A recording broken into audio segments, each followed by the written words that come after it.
kembali saya menjumpai pemirsa dalam bincang santai, namun kita coba bahas hal-hal yang serius, membincangkan sesuatu yang berat tapi dengan cara-cara yang ringan ya.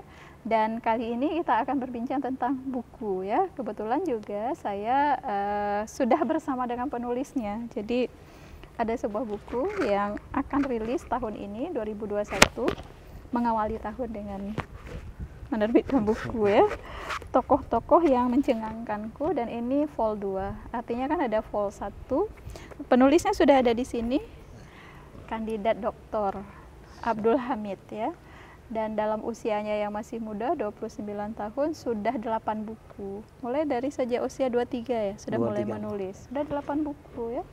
Jadi produktif sekali, dan Abdul Hamid akan menceritakan tentang bukunya dan pengalamannya menulis. Nah, jadi kalau boleh cerita, karena memang kita berbicara tentang buku tokoh-tokoh yang mencengangkanku, bagaimana latar belakang sehingga kemudian terpikir untuk menulis buku ini, dan sekarang sudah pada vol 2 dan ada rencana untuk melanjutkan ke vol 3 ya? Insyaallah. Ya, oke. Silahkan Hamid.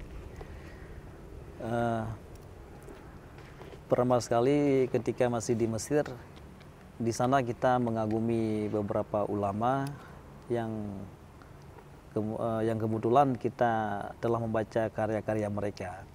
Di antaranya ada Syekh Al-Buti dari Suriah.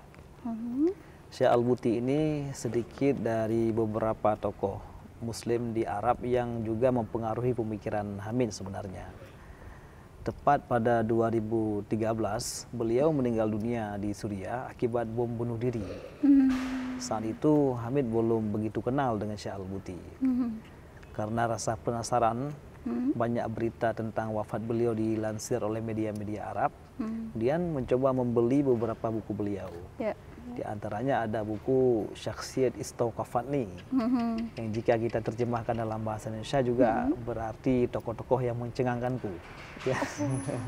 Jadi inspirasi judulnya memang karena karya Al-Buti itu ya. Juga ada yang judulnya persis sama tapi dalam bahasa Arab dalam gitu bahasa ya. Arab, ya. Di dalam buku itu beliau menceritakan beberapa tokoh yang mempengaruhi beliau. Hanya saja beliau menceritakan tokoh-tokoh yang hidup di masa salaf. Kemudian ada juga tokoh dari era modern seperti Said Nursi.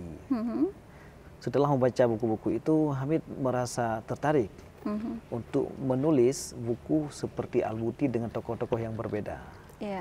Dan kuncinya tadi, apakah kalau Al-Buti menulis tokoh-tokoh yang mempengaruhinya secara pemikiran, apakah pemilihan tokoh-tokoh yang Hamid tulis itu juga seperti itu? Ya, kurang lebih begitu. Kurang lebih begitu. Oke, jadi artinya orang-orang yang dianggap memberikan pengaruh, walaupun barangkali lebih kepada inspirasi, tidak harus secara pemikiran karena pernah membaca karya-karyanya atau pernah berguru. Seperti itu ya. Jadi inspirasi seorang Abdul Hamid kemudian menulis sudah 2 vol buku tokoh-tokoh yang mencengangkanku adalah dari karya Al-Buti awalnya ya. Nah, bagaimana lanjut proses setelah itu? Kemudian menulis vol 1, apa tantangan yang dirasakan dalam prosesnya? Ide itu sudah ada di Mesir 2013, kemudian 2014 selesai di Al-Azhar, pulang ke Aceh. Di Aceh, kami dulu 2010 itu ada anak Aceh sekitar 35 orang yang kuliah ke Al-Azhar. Tapi tidak semuanya itu selesai tepat waktu. Artinya ada kawan-kawan yang nggak selesai di Al-Azhar. Bukan karena dia tidak rajin belajar, tapi memang tidak beruntung gitu. Salah satunya ada Khalid ya. Khalid sempat share Hamid di Facebook, katanya nggak semangat lagi untuk belajar bagaimana. Akhirnya Hamid mencoba untuk memotivasi Khalid agar lebih semangat lagi. Caranya dengan mengajak dia menulis buku. Ya, jadi vol pertama itu Hamid sendiri ya? Berdua dengan Khalid juga. Berdua juga. Oh, jadi vol pertama juga berdua, ada co-author. Nah, vol kedua juga bersama, dan ternyata motivasi untuk menulis buku itu bisa menghilangkan ya. Bisa menghilangkan kondisi yang itu tadi yang dialami oleh Khalid. Demotivasi yang dialami bisa hilang, justru termotivasi untuk menulis buku. Gitu ya. Oke, luar biasa. Terus cerita tentang Khalid tadi, perjalanan bagaimana kemudian co-authorship ini ya, kerjasama menulis, lanjut ke Aceh atau bagaimana? Ya, Hamid sudah di Aceh, Khalid masih di Mesir. Hamid mengajak Khalid untuk menulis buku karena Hamid tahu Khalid punya bakat untuk menulis. Hanya saja saat itu dia tidak berani ya, mungkin karena belum mencoba. Akhirnya kami sepakat untuk menulis buku tokoh-tokoh yang mencengangkan dengan memilih 5 orang tokoh di vol yang pertama. Ada Mufti dari Mesir, kemudian ada Said Nursi, dan ada 3 orang di Aceh. Akhirnya kami kontak lewat media, bukunya selesai dan dirilis. Tepat di hari terbitnya buku itu, Khalid lulus kuliah di Mesir, Prof. Wah, jadi Rahmat ya menjadi termotivasi karena menulis yang sempat terdemotivasi dengan studi, dan persis ketika buku itu rilis selesai kuliah. Selesai buku, selesai kuliah. Nah, ini jadi pembelajaran berharga ya. Jangan takut mengambil tantangan untuk melakukan sesuatu, karena kadang-kadang pencapaian itu bisa bersamaan datangnya gitu ya. Sebagai pemicu ini ya dari sebuah situasi yang kadang-kadang membuat kita tidak selalu termotivasi. Terus vol 1 ya. Nah, apa pesan dari vol 1 yang mungkin juga berlanjut di vol 2 dari buku yang Hamid dan Khalid tulis? Ya, sebenarnya kenapa harus melanjutkan di vol 2 ini, karena berangkat dari alasan kami menulis buku ini adalah melihat banyak tokoh-tokoh yang punya kiprah dan berpengaruh di masyarakat, tapi masih jarang diangkat di media. Dan kisah-kisah mereka ini sangat bermanfaat dikonsumsi oleh masyarakat umum. Makanya kami terus menulis ini. Nah, tokoh-tokohnya selalu ada. Oh ya, jadi tokoh-tokohnya selalu ada, walaupun sebenarnya kalau dilihat di sini, kalau saya secara pribadi tidak merasa menjadi tokoh begitu ya. Dan juga saya ingin mengatakan ada banyak perempuan-perempuan di sana juga yang memiliki karya, kiprah, dan kontribusinya untuk masyarakat yang barangkali akan diangkat lagi di dalam vol 3 atau vol 4 dan seterusnya ya. Oke, baik, kita lihat hal yang lain ya untuk memotivasi para penulis. Apa yang menjadi tantangan di dalam menulis? Pengalaman terutama sekali dalam buku vol 2 ini dan juga buku sebelumnya, dan bagaimana seorang Hamid kalau bisa mewakili Khalid sekalian mengatasinya ya. Apa tantangan?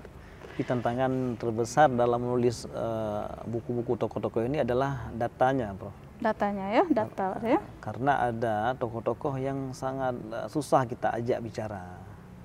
Sehingga datanya harus kita wawancara orang lain yang punya keterlibatan sekunder itu ya, data sekunder. Kemudian setelah kita tulis itu semua, lalu kita serahkan file kopinya ke tokoh tersebut, baru kemudian dia mau berbicara. Ini layak kamu tulis, ini tidak layak kamu tulis. Kalau untuk buku-buku sebelumnya di waktu ya, di waktunya, bagaimana kita membagikan waktu.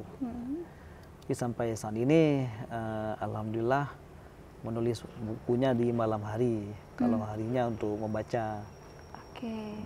Jadi masalah data ya, kadang-kadang ketika kita menulis itu kehabisan data, dan karena ini membahas tentang tokoh, kalau misalnya sulit untuk mendapatkan data dari tokoh, Hamid menggunakan data dari perantara untuk melakukan wawancara atau untuk menggali data. Kemudian dari sisi waktu, karena kadang-kadang menyiasati waktu supaya bisa mencapai target menulis itu juga tidak mudah. Kalau Hamid melakukannya siang untuk membaca, malam untuk menulis. Jadi menulis itu tidak mungkin dilakukan tanpa membaca. Menulis itu tidak mungkin dilakukan tanpa meriset data-data, karena kemudian itu hanya menjadi opini, ilusi bahkan ya. Kalau misalnya untuk buku-buku seperti ini kita sangat memerlukan kekayaan data ya. Ada hal yang lain yang menjadi tantangan? Hal lain yang menjadi tantangan itu dapat diatasi dengan sebuah mantra, Prof. Apa itu mantra? Ini menarik. Saya tidak menyangka Abdul Hamid akan datang dengan mantra rupanya. Apa mantranya? Dulu ketika almarhum Prof. Muslim, beliau ketika saya wawancara data beliau bertanya, bagaimana caranya ini menulis data saya yang sedikit bisa ditulis dalam lembaran-lembaran yang banyak. Ada amal doa apa saja? Kemudian Hamid menjawab tidak amal doa apa-apa. Hanya saja Hamid lebih mendahulukan kepentingan guru dan orang tua daripada menulis. Artinya ketika sedang menulis, tiba-tiba dipanggil orang tua, maka langsung meninggalkan aktivitas menulis, melakukan perintah orang tua. Dan alhamdulillah ketika kembali ke meja menulis, ide-ide yang tadi masih teringat dengan utuh. Jadi itu strateginya, mendahulukan orang tua dan guru. Ketika pun sedang menulis, kalau misalnya ada permintaan ya dari orang tua dan guru, itu didahulukan dan balik lagi masih utuh idenya. Masih tune in ya dengan sebuah konteks yang sudah dibangun sebelumnya. Nah, itu juga sesuatu yang menarik karena pasti masing-masing kita akan punya strategi dan cara tersendiri ya untuk memanggil kembali, untuk tune in kembali dengan apa yang dilakukan sebelumnya. Jadi tokoh-tokoh yang dipilih dalam buku ini telah melalui proses penyaringan ya. Artinya kita memilih tokoh ini yang bisa diterima oleh semua orang, yang kisah-kisahnya menjadi cerminan atau patron hidup untuk kita semua. Lebih-lebih bagi kita yang hilang arah di era modern ya. Misalnya ini ada Grand Syekh Al-Azhar, Syekh Ahmad Thayyib, yang dikenal dengan ikon Islam moderat. Kemanapun beliau pergi, ke belahan dunia manapun, beliau mengampanyekan modernisasi Islam. Terutama dengan konsep jihad, bagaimana beliau itu bisa diterima oleh semua kalangan ya. Artinya dengan kehadiran Syekh Azhar ini dalam buku ini bisa dibaca bagaimana pemikiran beliau itu dapat meminimalisir kelompok-kelompok ekstremis ya. Kemudian di sini ada Syekh Al-Buti. Di sini kami menceritakan tentang kisah-kisah perjuangan beliau dalam menuntut ilmu. Yang menariknya di sini kita menceritakan kisah pernikahan beliau yang menikah di usia 19 tahun, tapi dengan sebab menikah tidak membuat langkahnya surut dalam menuntut ilmu hingga menjadi imam besar di Masjid Umawi dan menjabat gelar guru besar di Universitas Damaskus.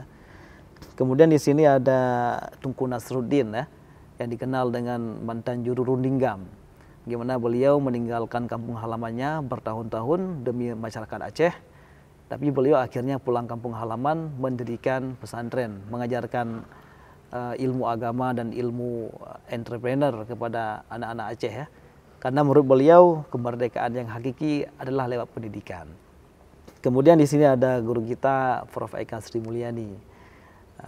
Bagaimana dengan kehadiran beliau dalam buku ini kita bisa menjadikan beliau sebagai cerminan ya, bahwa seorang wanita itu tidak selamanya menjadi ibu rumah tangga, tapi bisa menjadi guru besar yang mengajarkan masyarakat, tidak hanya dalam lingkungan masyarakat tapi mengajarkan mahasiswa di kuliah.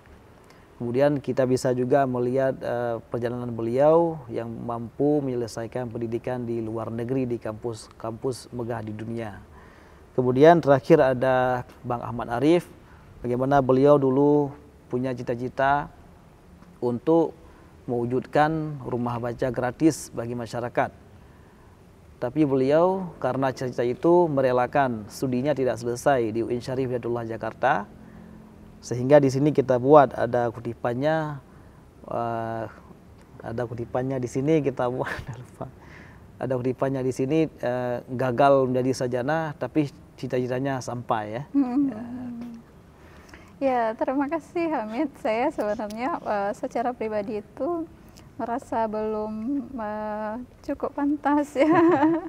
Dan juga sebenarnya video hari ini dibuat bukan karena ada salah satu bahagian cerita mengenai saya di sana, tapi apa yang sudah dilakukan Hamid menjadi motivasi yang sangat perlu menginspirasi ya kita semua para penulis.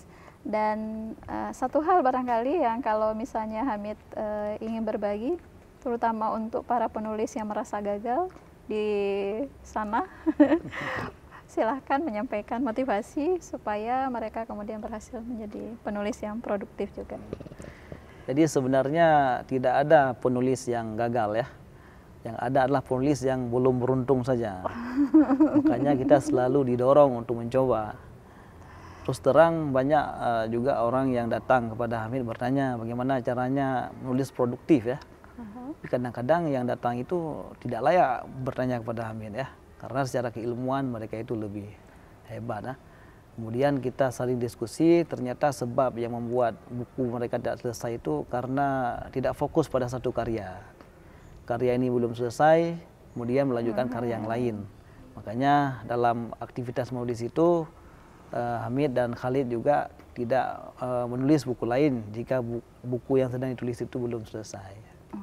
Itu kalau strategi dari Hamid menyelesaikan satu, kemudian melakukan yang lain. Faiza fakarta fansab ya. Jadi kalau selesai satu urusan baru kemudian mengerjakan urusan yang lain. Nah, barangkali kalau ada yang bertanya bagaimana strategi belajar menulis, ya menulis itu sendiri. Tidak akan banyak teori di sana. Seperti belajar berenang ya, teorinya banyak sekali, ya tidak pernah berenang tidak akan bisa. Ya, jadi inspirasi bisa datang dari mana saja, menulislah ya. Karena memang dengan cara terus menulis dan menulis, kita akan sampai kepada cita-cita yang diinginkan. Jadi saya teringat sebuah ungkapan yang dari guru kita, Prof. Yusni Sabi ya. Beliau mengutip ungkapannya dari Benjamin Franklin. Jika Anda ingin dikenang setelah mati dan menjadi debu, lakukan dua hal. Tulislah sesuatu yang orang lain melakukannya, atau lakukan sesuatu yang orang lain menulisnya. Ya. Oke, luar biasa ya sebagai closing kita pada sore hari ini. Karena menulis, kita juga merekam peradaban ya. Jadi apa yang disampaikan oleh Hamid tadi beserta pengalaman-pengalamannya semoga menginspirasi para penulis di sana, dan jangan merasa harus perfect ya. Karena kalau kita ingin karya kita itu sempurna, menjadi mahakarya, akhirnya tidak pernah hadir sebagai sebuah karya. Mulailah menulis dari semua pengalaman yang mungkin kita bisa bagi, seperti pesan yang sudah disampaikan tadi. Terima kasih. Assalamualaikum warahmatullahi wabarakatuh. Assalamualaikum.